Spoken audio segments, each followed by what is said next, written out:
Welcome to my Hebrew channel. Today I'm titling my meditation, The 40-Day Standoff. I'm talking about Goliath standing in front of God's people for 40 days, insulting them morning and evening. And there he is. He took a stand for 40 days. Vayit Yasev Arbaim Yom. And he stood there in defiance for 40 days. Yetze Ish Banaim Meh Macharot, and there came forward, Yetze, Ish, a man, Habanaim, this is the dual of Ben, and that's a man that's twice the normal man, twice the normal son, so that's like a champion. That's the way the Philistines did things. Habanaim, dual form of Ben here. Machanot, it's from the camps of, plural. We'll put it singular here because apparently it just came from one camp, but there were numerous camps of the Philistines. Philistine, of course, Philistines. Goliath, okay, nice kamasutuv here with a close syllable, and comments can be pronounced O, okay. Goliath, big guy. Shemo, his name. Megat from Gath. Gavo, and his height, Shesh Amot, Zerat, so 6 cubits, and cubit was the span from the elbow to the hand, okay, a cubit, and this is plural, feminine plural form of Amah, and this is cubit, Amot, cubits, and then Zerat, and this is the Zerat, this is the hand span, and Zerat, you can see the rays of a plant going out, you see the rays of the sun going out, the Zion Resh works that way, Zion Resh, sun rays, hand rays, plant rays, and so this is the way the hands go out. So it's a hand span. So and of course the amot is the amah, that is the cubit. That's the length from the bottom of the elbow to the end of the hand here.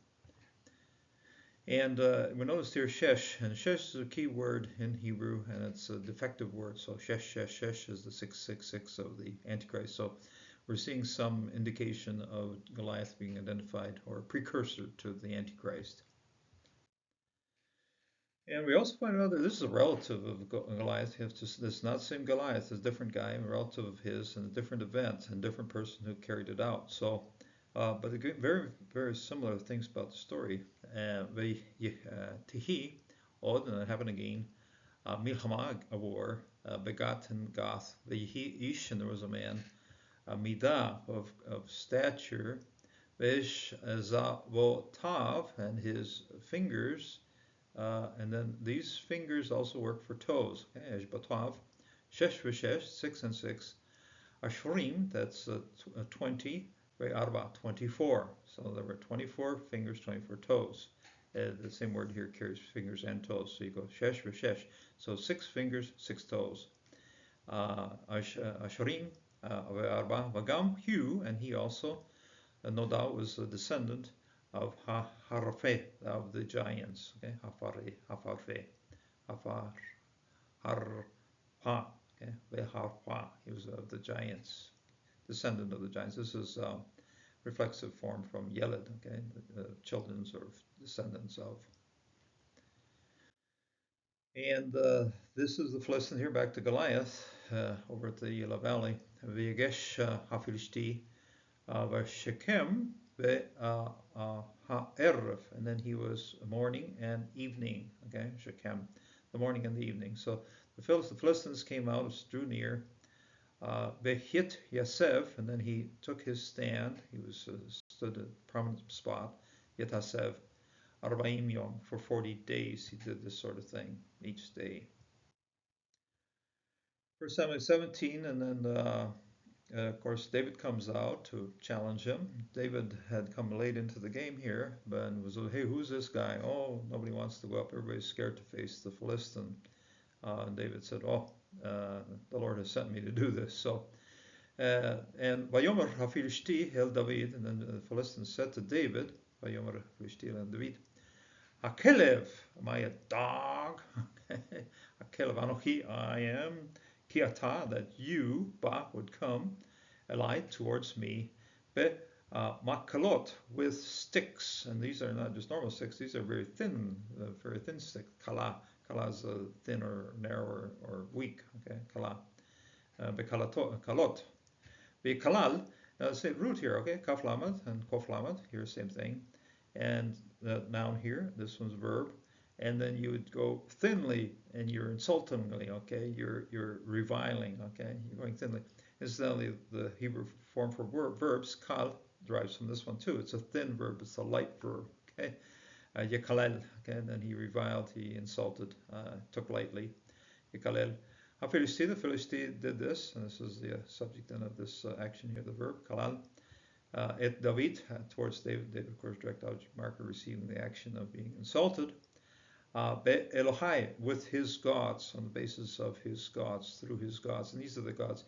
It's a lowercase here because these are gods of the Philistine. The Philistines shouting out the names of his false gods in order to insult David. And Vayomer David el Philistine, and David said to the Philistine, Ata, you, va, ele, you come to me, beherrev, behinot, achinit. You come with a sword and with a spear and with a gidon. This could be a covering or a shield, but also a javelin, gidon, okay? Probably a Greek word. Looks like a Greek word, gidon. Ve'anochi, and then I, ba, come, Elochai, towards you, Beshem, in the name, Yehovah, Shebaot, Jehovah of the hosts, heavenly hosts. Elohai, me arokot, that is God of the arrayed armies. Aroch is to set out in an array. You see it in Psalm 23. God sets out a table out of ta'aroch. And now here, Aroch, okay, Archot, that is the arrayed armies of Israel. Asher, which, Herefata, which you have defied, which you are against. Refata, you've insulted, okay, Herefata. That's what you are doing, talking about here to the Philistine.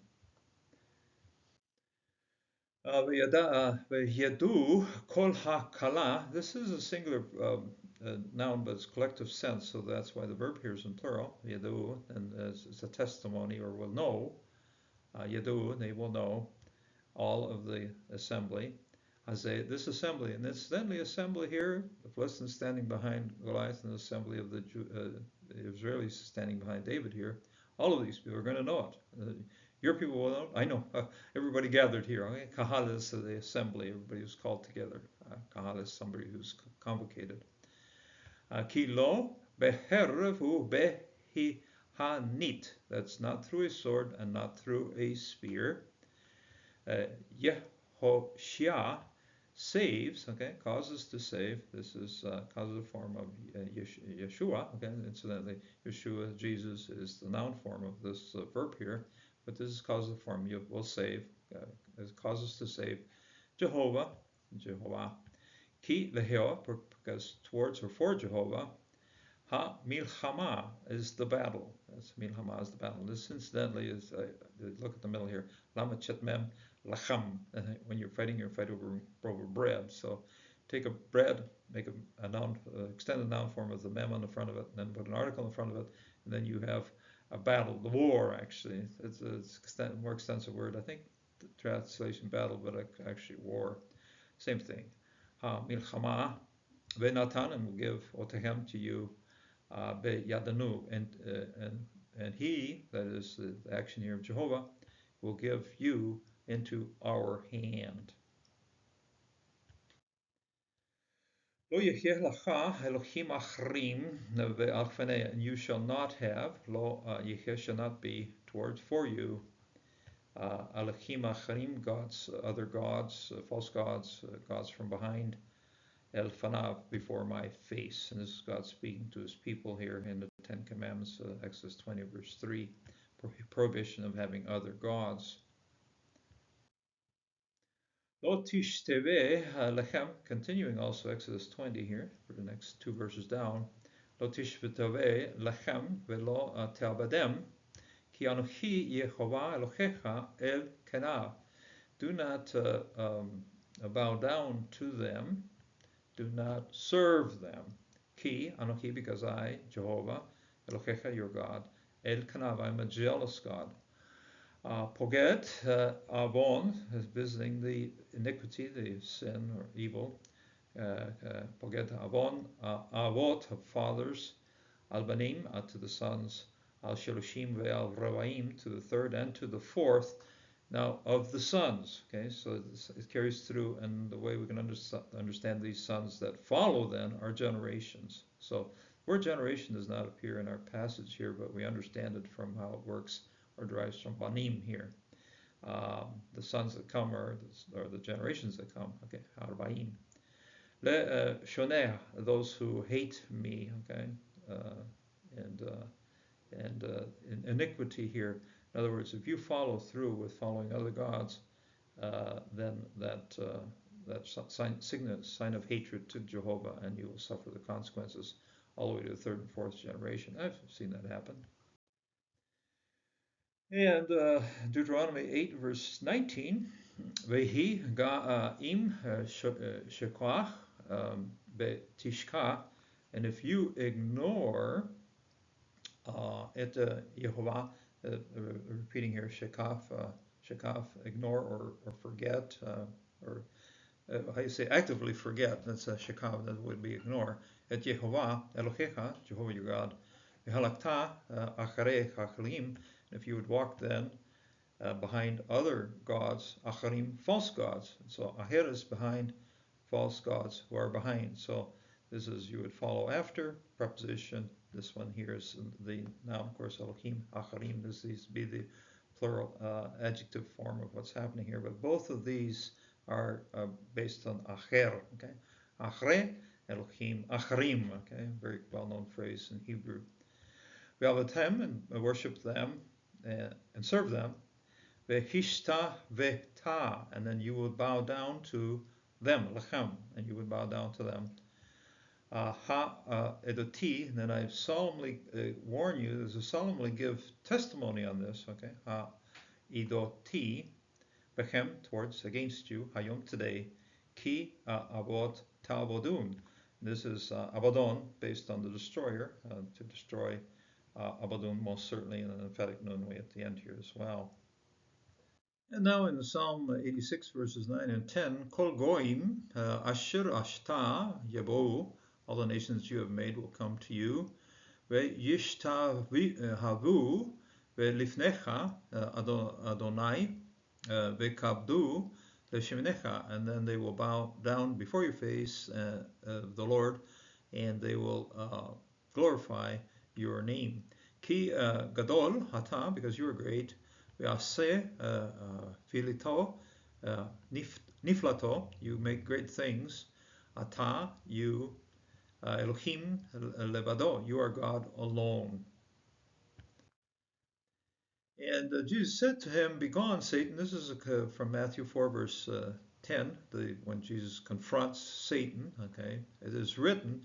Now, when you can look very carefully for this particular passage, and you won't find it exactly, because it is a paraphrase. You shall worship the Lord your God, and him only you shall serve. I've gathered about 4 or 5 of the verses that Jesus bases himself on when he quotes this.